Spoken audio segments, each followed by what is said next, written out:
Go.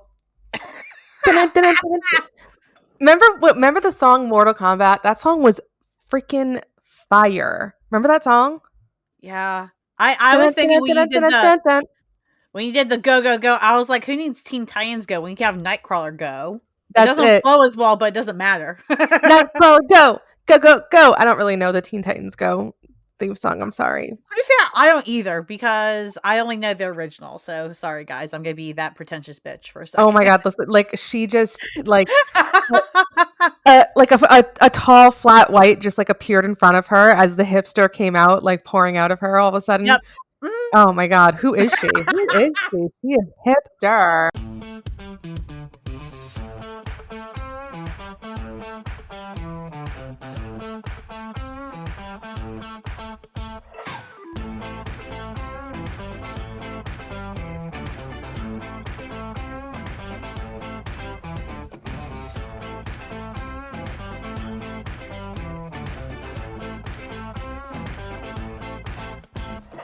Hi guys, welcome back to Simply Amazing, the best damn Nightcrawler podcast in the entire world. It's true. It's a fact. I mean, we've had the Shi'ar Empire come and say it's the best in the galaxy, so I don't know what to tell you guys. Listen, I'm not going to jump on the galaxy because I don't know what's going on in Venus, so I don't want to like step on anybody's toes and start an intergalactic war over who has the best Nightcrawler podcast, Earth or somewhere else. I just don't want that on my shoulders. You know what I mean? I do. I mean, Venus is still mad at Rocco, so I don't know what else to tell anybody either. Like, we got to keep our heads clean, guys, because if that war starts, it's going to be bigger than the Kree and the Skrulls. Yes, I am saying it. It will be bigger than the Kree and the Skrulls. Okay, you heard it here first. You heard it here. I feel like we're turning into, like, a political rant podcast, but not about real shit. Like, what? Yeah, they're like getting into these like the Kree must go. It's like, oh my god, okay, sure, let's do it. My political standpoint. You guys want my platform? Cyclops is wrong. That's it. That's the platform right now. Oh yes, and that fits a little bit into, but it's true.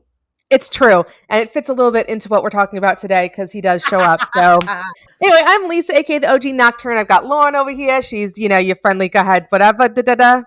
Oh, you don't even know? God damn it, Lisa. I'm your friendly neighborhood bye, I guess. Maybe I'll be your friendly galaxy bye at some point. Oh, shit. We're getting there. I mean, the neighborhood's growing.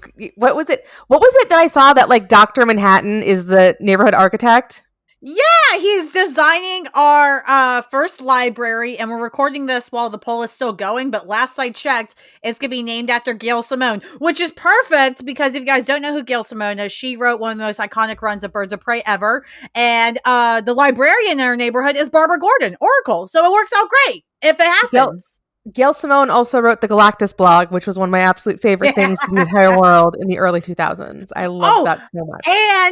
And Gail Simone followed me on Twitter after I started tweeting shit about Nightcrawler and his tail. So thank you, Gail Simone. I know you're a secret celebrity listener today. I really appreciate you. You are so awesome. That is it. Drinks to our celebrity listener of the day, Gail Simone. Hello, how are you? But here's the thing. Okay, I know this is totally off topic, but I want to talk about this Dr. Manhattan thing only because of one thing.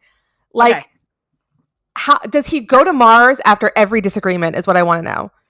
Because that's what I could see happening with Dr. Manhattan, him being like, I've designed this library, and then being like, okay, but there's no elevators or stairs, like, humans can't phase through things like you, and then he just like blips to Mars, and they're like, oh my god, we're never gonna finish this if this guy goes to Mars every time we have a disagreement. And we're gonna need to get Kurt in the neighborhood so that he can teleport and bring the guy back here to do his job. That's true. Like, we got to get him in the neighborhood. But here's the thing. That sounds way too much like him being a Legionnaire, and I don't want to get into all that stuff. That's true. Well, listen, if you guys are confused as to what the fuck we're talking about with the neighborhood, don't worry about it. But if you're in for the chaos and stuff, I'll make sure that's in the description of this video. Lisa, you should come ask that question in the Discord. You're already in the Discord. You should ask people. True. I what should. We do, because they'll tell you. I should because I'm just, this whole Dr. Manhattan thing, it feels like nothing's going to get done because he's going to go to Mars every time he can. No one likes me. I'm going to go to Mars. Okay, go to Mars. Wait, was it Mars or the moon? Now I'm confusing myself. Now I'm confusing now because Umbrella Academy was the moon and Mars. We gotta get you out of the galaxy, Lisa. You gotta just stay on Earth. Stay grounded, boo boo. Stay grounded on Earth. Listen, please. we got to focus on a very specific blue guy, and that is Nightcrawler. So, and move aside, John. Exactly. We are moving on to Nightcrawler right now. So, we're talking today about Nightcrawler Manifest Destiny. Came out in I think 2009. Sounds right. Yeah, so for those who were not reading or were not around in 2009, for to let you know what was going on with Nightcrawler around that time, absolutely effing nothing is going on with Nightcrawler around this time. He's literally wallpaper, which is kind of the whole point of this issue, was him being like, wow, I serve absolutely no purpose on this team. I should just go somewhere else. And that kind of was how a lot of us were feeling at the time, was he was just always in the background of every scene, but never actually did a damn thing until like a year later when they killed him in Second Coming, which... Don't get me started on that death, because listen, nobody likes to see their favorite character get killed, but you can't even do it in a decent way in terms of like a solid death. Ugh. Anyways, we'll do another episode on that, guys. Because I mean, there's no question we'll be covering that eventually. But yeah, the title for this issue is Quitting Time, because a boy is like, I don't feel respected. I don't feel appreciated. I'm giving my 2 weeks notice, and guess what? It started 2 weeks ago. Yeah, it's out. We out right this second, Scott. Listen, Scott. Appreciate your time, but also don't appreciate it.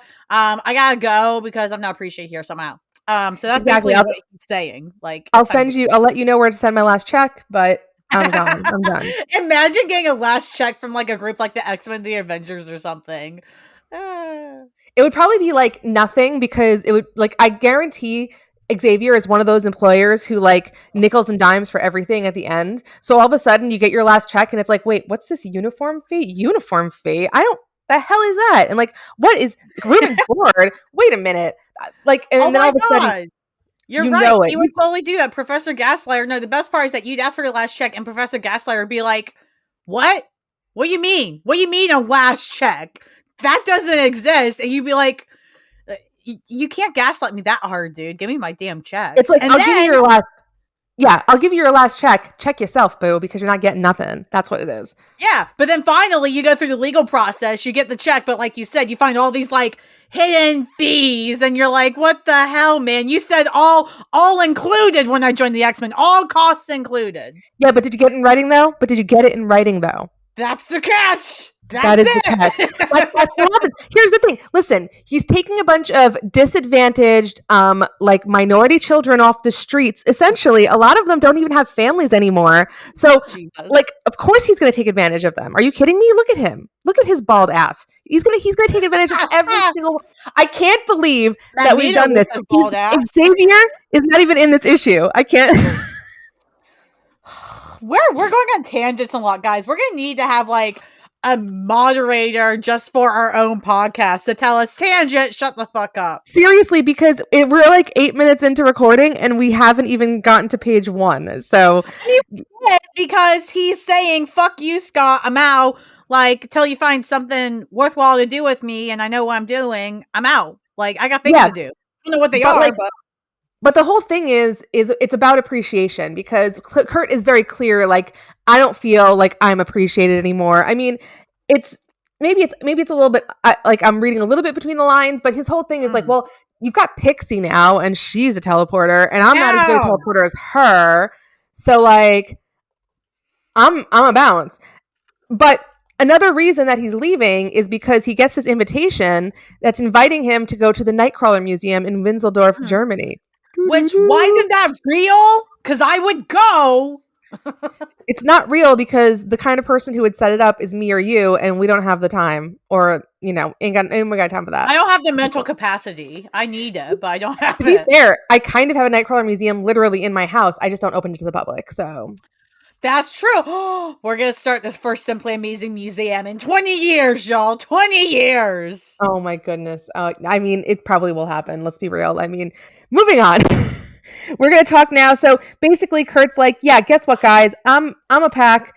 I'm going to Winseldorf. I'm going to go where they like me, where they appreciate me, where they show me some care and loving, and not like here where you get some Welsh chick with wings and suddenly I don't matter anymore. So that's this whole situation.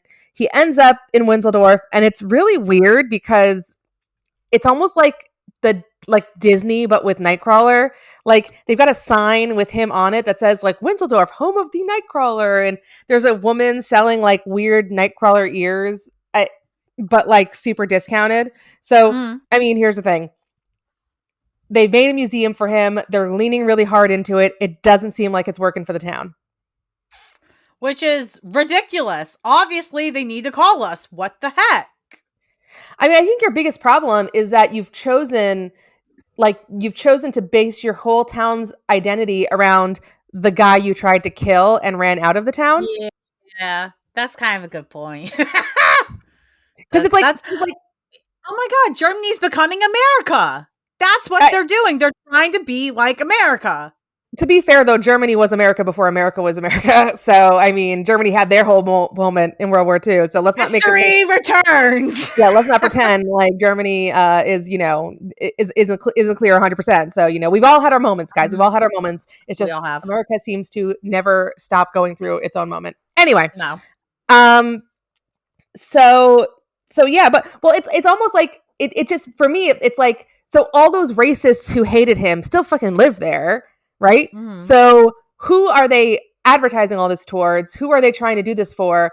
Because it's like, yeah, of course people there probably don't care about it or don't want it, because it's like they ran him out for a reason. So, but it also kind of reminds me of, like the people, who don't support somebody, and then the person goes on to become famous, and all of a sudden it's like, oh my God, they were my best friend in high school. Oh, I love them. Yeah. That kind of stuff. So anyway, Kurt gets there. He finds the museum. It is full of just lots of artifacts from things he can't even remember. And like, he meets also, what's her name? Mara something.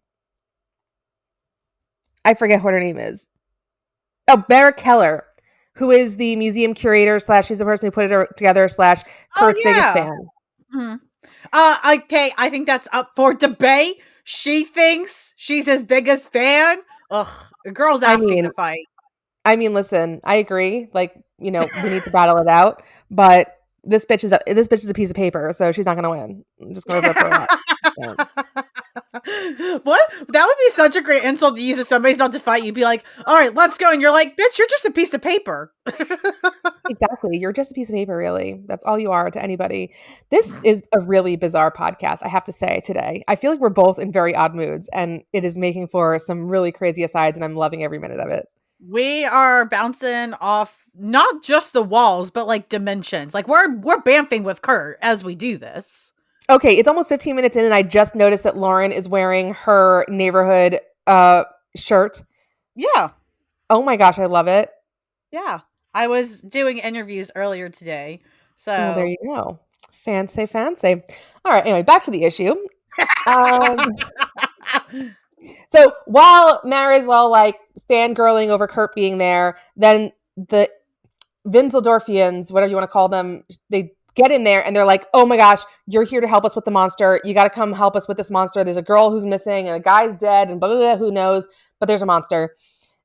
And Kurt's like, is this like, you put all this together for me just to come here? And Mara's like, not really, but like, we do need your help with the monster. And Kurt's like, well, how do we know it's a monster? And then the monster literally falls from the sky onto them. And Kurt teleports Mara, and she has a little she floods her basement. What the hell? What the hell? It's true. That's what happens. She floods her basement completely, and then Kurt goes off. Kurt fights the monster. The monster manages to get away, and Kurt's like, okay, I got to go after this monster. I am a hero. I got to figure this out, find out where this girl is. And as he teleports away, this is like one of my favorite and least favorite moments in comic history. As he teleports away, she takes a big sniff of his teleport. I'm glad you brought that up, because I wanted to point that out and talk about it, because we all know the whole, when he teleports, it's supposed to be a con that, he leaves back that brimstone smell. It smells like shit, or it's a really strong smell. So either way, it just isn't great. Right. And all of a sudden she's just sniffing it. And it's like, girl, like it was a little much that you made a whole museum for him, but we'll allow it because we're crazy fans too. But now you're doing that. Lisa, I love Kurt, but I'm not sure I would be just sniffing his brimstone poofiness when he poured it away. What about you? Absolutely not. Okay. So, absolutely not. So, like you were saying, his teleports smell bad. They smell like farts. Specifically, according to canon, they smell like sulfur, which sulfur smells like rotten eggs. Mm-hmm. And anybody out there who has not smelled rotten eggs, God. Jesus. I'm going to give you guys a quick little story. So when I was in middle school, I was a weird kid growing up. I'm just going to say, I mean, granted, I'm a weird adult, but when I was in middle school, we did that like little thing where you have to take care of the egg. Lauren, did you ever have to do that? I mean, I never did it, but I was in the class that involved that. It was either the egg or like the baby that made sounds. I refused to do the baby that made noise because I had people that I knew that literally that baby wouldn't shut up no matter what they did, the proper things, and they had to throw it in the basement for the rest of the night. It was that bad. Yeah. So first of all, CPS. I'm calling CPS on all your friends. Second of all, I don't know them anymore, so maybe CPS got them. That's probably. So yeah, when I was in middle school, that was before the baby. Like the baby didn't exist yet. Mhm. Like that's like newer technology. So we just had the eggs, and Yeah.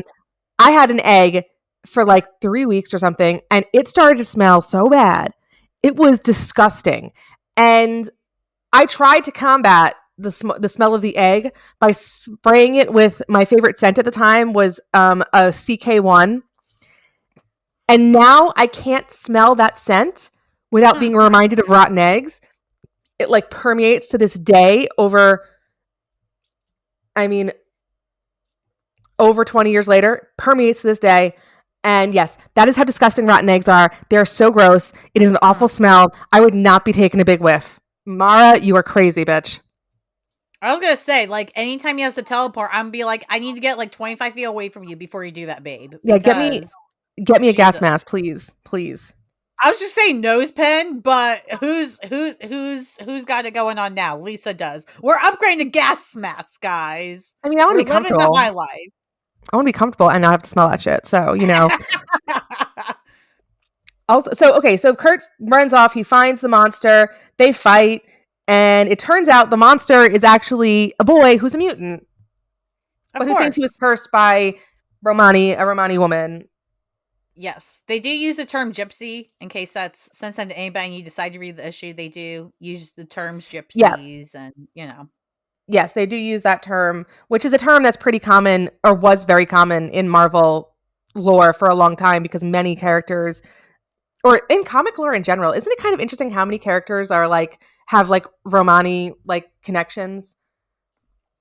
Yeah, I mean, there's quite a few, and I mean, and this could be a whole separate episode, but I did want to at least mention that.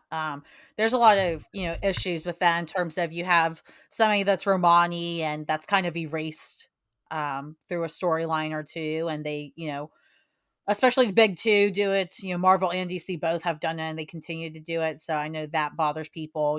There's the Romani, there's also Jewish people. I mean, it just sucks ass when they do that because it's like again, back then there, it still wasn't a good reason to do this, right? But back then was different than now, and I hope people start to actually do better. But that one we're a long ways from that. It seems like, which kind of sucks. Yeah, no, absolutely. But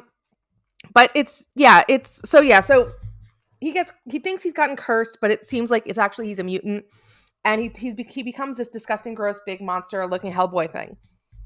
And so, as Kurt's trying to like talk to him and be like, hey, like what's going on? Like, what's your problem? By the way, he gets cursed because he's screwing around on a girl. So like, you should have gotten cursed, buddy. Keep it in your pants. You don't have to like, do that kind of stuff. But again, he was like 16. So, he's a kid, whatever, who cares? So the angry mob shows up. And when the angry mob shows up, one of them shoots Kurt with a gun. I mean, guys, that's how the MCU did in Pietro. So I've got enough trauma about this. I don't need to see more bullshit like that. And in the process of all of that, the guy, the monster guy starts fighting, and they find the little girl who was missing. They find her. But in the process of Kurt saving the little girl who was missing, Heinrich, the monster, actually kills himself. And that's the end of the monster. but not the end of the issue because Of course not. Of Someone course interesting not. shows up. If you guys remember what was it, the 20 something, the 2000 something Nightcrawler series we just did. Yeah, 2007 Nightcrawler series. Yeah, this actually 2004. does have a direct connection here at the end because, of course, fucking Mephisto shows up. Because I guess at this time they were like, Nightcrawler and Mephisto are going to be enemies to BFFs or some shit. I don't know what they were intending. But he comes in and, Kurt's like, what the fuck? Why'd you do this? Why am I dragged into it? And Mephisto's just like, look, shit just happens, man, basically. Like, he's just an asshole. Well, Mephisto's like, I gave you a promise. I gave you like the option to like deal with me, and Kurt's like, I don't want to deal with you. And Mephisto's like, you're a demon. By the way, this is very weird because the artist changes right around this time too in the issue. Did you notice that? Mm-hmm. You should go back and look because it's very clear, like a very clear difference in artists between the page before Mephisto showing up and the page when Mephisto shows up. It's like very clearly different artists, and I don't understand why, but whatever. Huh. That is interesting. Yeah. Yeah. So they have their little moment. Mephisto tells him that he's going to, end up all alone, and Kurt's like, nope, I'm not going to do that. That's not going to happen. I'm proud of who I am. And there's a part of this scene that kind of bugs me, and the part that bugs me is like all these people just died, and Kurt's like, this is a tragedy, but I don't think it could have gone much better than this. I think it's okay. Yes, I am glad you pointed that out because that's where this issue did not stick the landing for me either. Because before we record this, Lisa suggested that we try it, and I said, yeah, of course. I even have the issue. Yeah, I'd love to read it.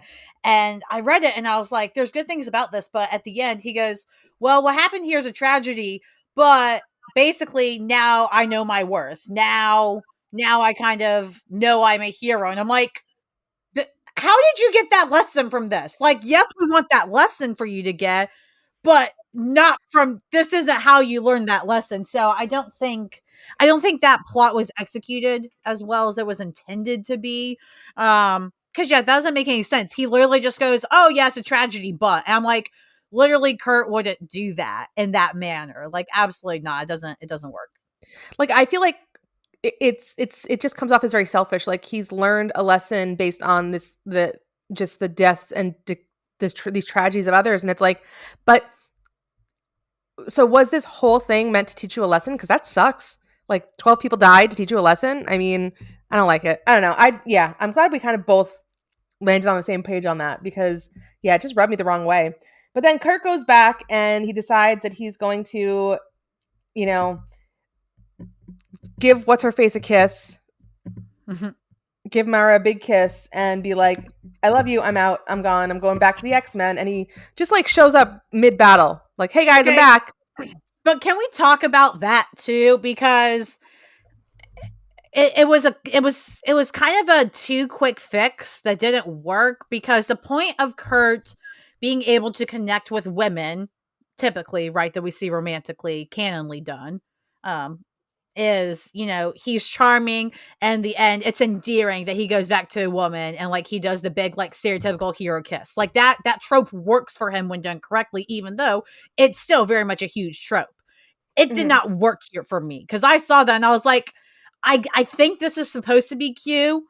It's not. It's random. It's out of nowhere. There was nothing leading to it. And like you said, right after, he goes instantly to, hey guys, I'm just fucking around. I'll help you guys fight some people. And it's just not executed well. I don't think these ideas are terrible in general, but I don't think it was executed well either. See, I agree. But what would have actually made it amazing to me is if Mara came back and was stalking him. That would be hilarious. I support it. Because it would at least make me laugh. I mean, here's the thing. I'm not going to say it the whatever way, but like, you just don't get emotionally or physically involved with crazy people. And Mara's crazy. Like, she's not like cute, like fan of Kurt. She's like crazy. Like what's her face from like Kathy Bates from Misery crazy. Like, yeah. Well, I think that's why it didn't work for me either. And the fact that like, it wasn't one of those things where he genuinely liked her as a person, but he's just a goofy, cheesy, romantic dumb butt sometimes. Like, I love Kurt, but he's very much like that at times.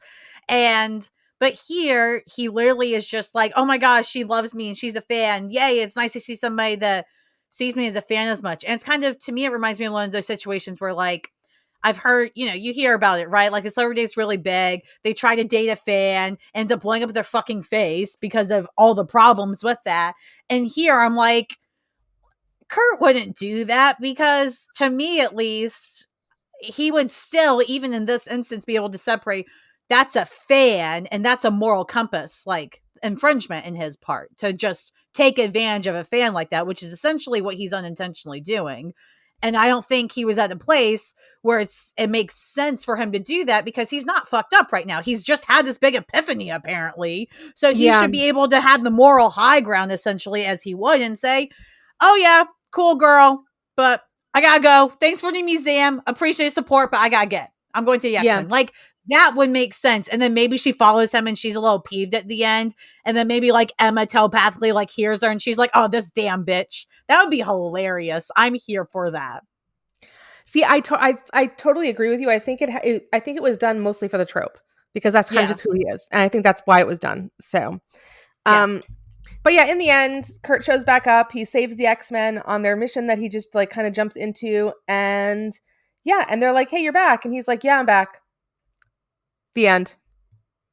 Yeah, that's it. The end. Like, I think I don't know what happened at the end, like, writing the story, whether it was rushed or they had to cut it due to a page count, or they really thought this would work.